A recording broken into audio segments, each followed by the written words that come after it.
Hey y'all, hey, welcome back and happy new year. Y'all come on in and welcome back to the first edition of 2023's Hump Day Wednesday. And yes, I know I've been on hiatus for a bit. The end of the year has been very difficult for me. I have had a lot of loss in the at the end of 2022 for some reason. I don't know what's going on, but it has been my turn in the hot seat for loss. And when I say loss, I mean I've lost a lot of people that I am near and dear to, people that I know. Anyway, and it started out with it started out with a friend of mine, a good friend of mine. She lost her mother-in-law. And then a couple of days later, I got a phone call from my brother saying that we lost our dad. Now, let me be clear, because I know there will come questions, because later on you're going to hear me talk about my dad. Well, I have two dads, okay? I was fortunate enough to have a bonus father. Okay, and so that is who passed away in November for me. My mother married him when I was 4, and he's been in my life since then. I don't have any memories without him being there. So as far as I'm concerned, that's my dad. That's my other dad. And so I lost him at the end of November, and then came back from dealing with all of that, and that's a lot. That's what the focus of this video is going to be. But dealt with that, came back. Then I find out one of my coworkers who had recently retired, he passed away. Then fast forward, another family member's in-law, she passed away. And then I come back, from Dallas, from that situation.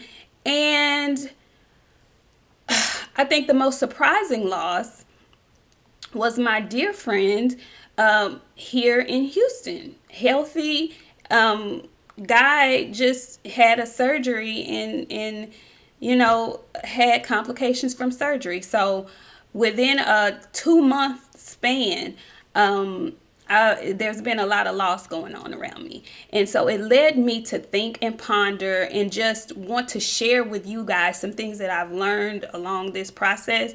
The one that hit closest to me, of course, was my father. And it happened at the end of November.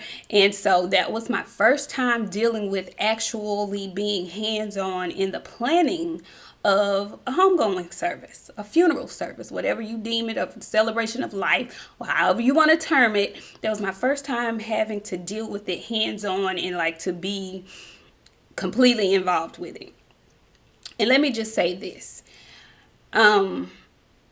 My advice to everybody, the whole purpose of this video is to let you all know that it is imperative that you prepare for the inevitable. Okay, one thing that we know for sure is that we will leave this place at some point in time. I feel like it is your duty as a well-being right now, while you are here and coherent and in your right mind, to prepare for the day that you're not here. And in doing that, that's going to save the people who love you, who are left behind, a lot of extra stress. Because it's going to be a stressful situation just because. It is going to be extremely stressful, hurtful. The people who love you are, even if you've been sick and they feel like it's coming, it's still a lot to deal with. Okay. And the whole process of planning a service, whether or not you want to be cremated or whether or not you want an extreme funeral service, it is still an obstacle. It's still a project. It is still something that has to be done. It has to be done. Nobody's going to do it for you. So you have to know the people that are around, that you leave around, that are behind. Know who you're dealing with. Know if those people are capable of handling that kind of stress, because it is stressful, on top of them dealing with your loss. So I'm just going to jump right into it. Funeral planning. Funeral planning is so important, and I know it's a very uncomfortable conversation for people to have, which is why most people don't have it. They don't want to talk about death. They don't want to talk about their own demise. It's just an eerie subject. But we grown, okay, and it's something that it's coming. It's gonna happen. So what I've learned from dealing with this hands-on, firsthand, is that what you think you have in place may not be enough. And what I mean by that is you can have all of your insurance policies in play. You can be paying on them. They can be current. You can have, thousands upon thousands or millions worth of insurance and policy. But the key thing to that being useful is that the people you leave behind know how to access it. If they don't know how to access your insurance policy, if they don't know where it is, if they don't know where you keep it, it's like you don't have it. There's no need in having all of those things, and nobody knows how to access it. So I would implore everybody who is of sound mind, who has their things in order, so to speak, the biggest thing I think I can share with you guys is to have all of your information in one place.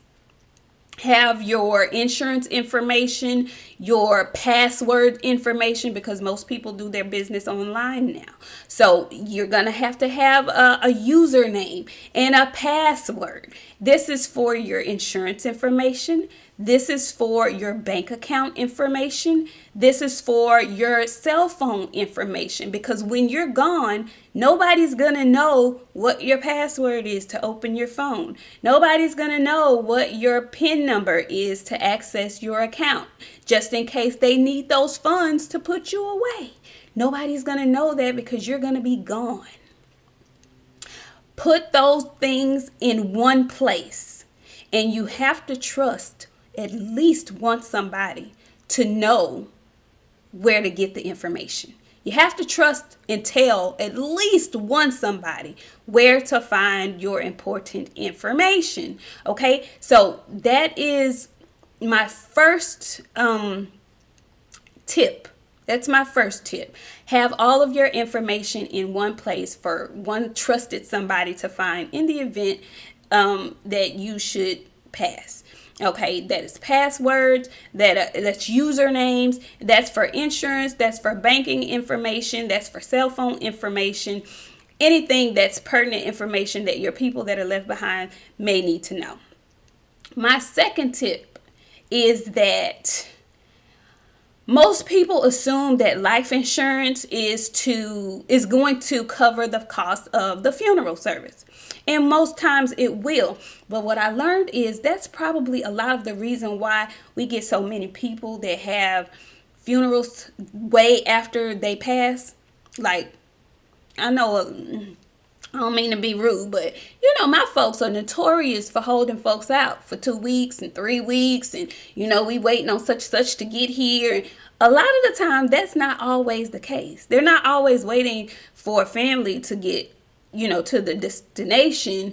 They're actually waiting for the insurance policy to be approved. Okay, it's not instantaneous most times. And Lord forbid you dealing with somebody who had not paid on it for a while, or a couple of months have gone. You just don't know what folks' situation is. Then you're going to have a problem with the insurance getting paid out. And the funeral homes want their money up front, ASAPidly. So I figured that, that makes sense as to why a lot of people hold the funerals like 2 and 3 weeks after their loved one has passed. Their insurance hadn't kicked in, or they ain't got no insurance. That's a whole nother case. So the life insurance policy is not necessarily for your funeral expenses. It can be, but anything can happen trying to get that approved with the insurance company. And if you want to have your loved one, buried properly or properly put away in a timely manner, that may not always be the best bet. After dealing with all of this, I believe that the best way, probably, and this is what I'm going to do, I'm going to get a prepaid credit card. Get a prepaid credit card and put the amount on there that you think is feasible enough to put you away. Okay? Now, I suggest nothing less than $10,000. You can put your loved one away very respectfully, very nicely for a cool 10K. Most places. This is here in Texas anyway. But, if you want an elaborate celebration, then you plan to put that much on that prepaid card. But the prepaid card is so that whoever your loved one is that knows how to access that prepaid card, they can just use the card for any expense that may come up for your funeral services. The card, use that prepaid card. You've already left that. Now, another thing to do is you can actually prepay your entire service, your entire funeral arrangements with a funeral home while you are now living. They have prepaid packages. So you can actually, as a living, breathing person, sit and decide exactly how you want your service to go. You can say exactly how you want your programs, your obituaries to be printed. You can choose what pictures you can do all of that stuff yourself while you're here. And you don't have to leave that planning to whoever your loved ones are that are left to grieve. And it just gives them a chance to properly grieve and move forward. But that whole life insurance policy thing, that is really for the people you leave behind. Say, for instance, you're a man, you have a five-person family, and if you leave this place, your insurance policy is so that the family can go ahead and function properly in some semblance. Why? Because you're gone. That's to help supplement the income that you were bringing in, not necessarily to pay your funeral costs. Okay? So keep that in mind. Keep that in mind. My suggestion is a prepaid funeral package or a prepaid credit card. Or debit card, let me say that, prepaid debit card with a certain amount on it specifically for your funeral expenses. And the reason why I say that is I understand exactly why now that other cultures go ahead and start the grieving process as soon as possible. When you hold your loved ones out for weeks at a time, it really delays your grieving process, which really delays the people that you leave behind. It delays them. They cannot properly grieve and then start to pick up the pieces of their lives and move forward until you're actually celebrated and buried or cremated or whatever, however you decide you want to be put to rest. Families cannot start their grieving process until that is done. That I realize that, and that is very important. The longer you keep your people out, the longer process the living have to heal and move forward. So I didn't want this to be long, but I did want to share that with you all going into the new year. If you're making resolutions, you make preparations, okay? Because again, this is something that is inevitable. It opened my eyes. I thought I had my stuff together, and then I realized, you know what? Nobody knows my PIN numbers. Nobody knows, because we spend all this time trying to be secretive about our PIN numbers because that's sensitive information that you don't want to get into the wrong hands. But in the event that something happens, and especially if something happens unexpectedly, your family is going to be left scrambling. The people who love you will be left scrambling trying to figure out how to do this. So I just wanted to give you guys that tidbit. It's not to start the year off in a gloomy place. It's actually very proactive. But I just thought I'd share that with you guys. So Continue to keep me and my family in your prayers. And I hope and wish the best for you all this new year. Keep in mind, we'll be back on Friday, Queens of the Ring, at 9:30 Central Standard Time. Be sure to check us out. We'll see y'all on Friday. But until then, thank y'all again for tuning in. I love you guys. And I'll see you on Friday. Okay? And if you haven't made the proper arrangements, do so. Okay? Do so. And do so acceptedly. Okay? Accepio, as Yellow Beezy says. Okay? All right. I'll talk to y'all later. Bye.